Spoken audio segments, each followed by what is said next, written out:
getting a little more specific about Chair Pillow, can you talk about there were rules and props and tasks. How do you record those? How do you integrate those ideas in the score?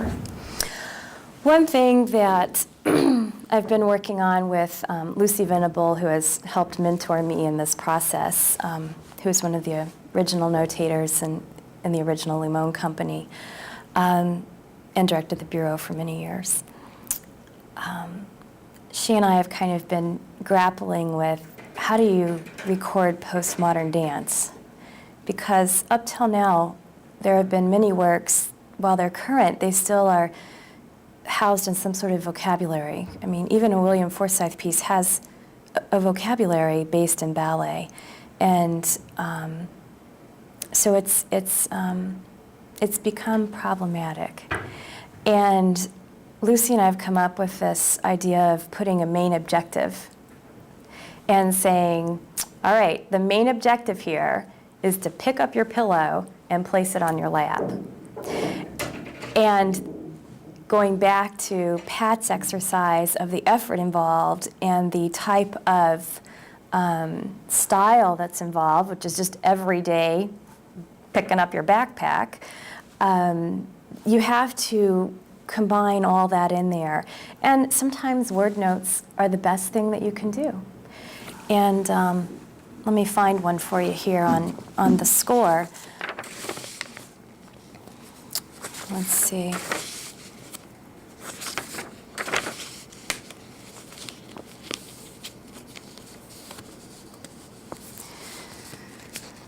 So you've got here in measure 16, they're actually, let's see, what are they doing? They're squatting low, and they raise their arms over their head, and then they pick up the pillow here. So the low is indicated with the shading here, and then they're going back up and shading, and their right arm reaches out to grasp the pillow.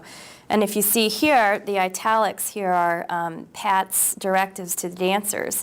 Just go straight down, your arms up, your butt should touch your heels, and then your arms up, and then it's down. And then you've got here, make sure your pillow's shown flat.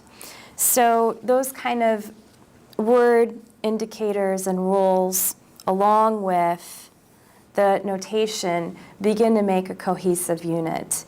And I personally think that it's also important to combine any sort of video or any other photo documentation.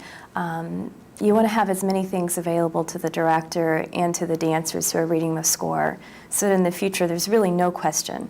But I think in some ways you have to say that the score is ultimately the final answer.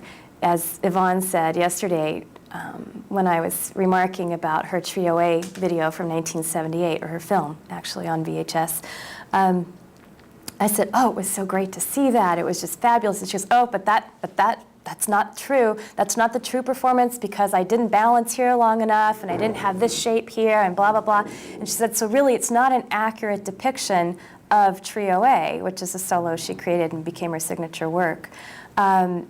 And so that was interesting for me to hear, coming from someone who's not a notator and is not a notation aficionado at all. And she says, with the notation, then you would know exactly what's missing in the performance. And so you have to know that a film or a video of a performance is of a performance. And depending upon the dancers for that night, they could be off, or they could forget something, or it could be that the conductor's playing quickly, so they've eliminated 3 extra turns. And so the notation gives you some sort of concrete final document that can be used in conjunction with many other media. And I think in the case of the postmodern choreographers, it's important to have all those things together in one package.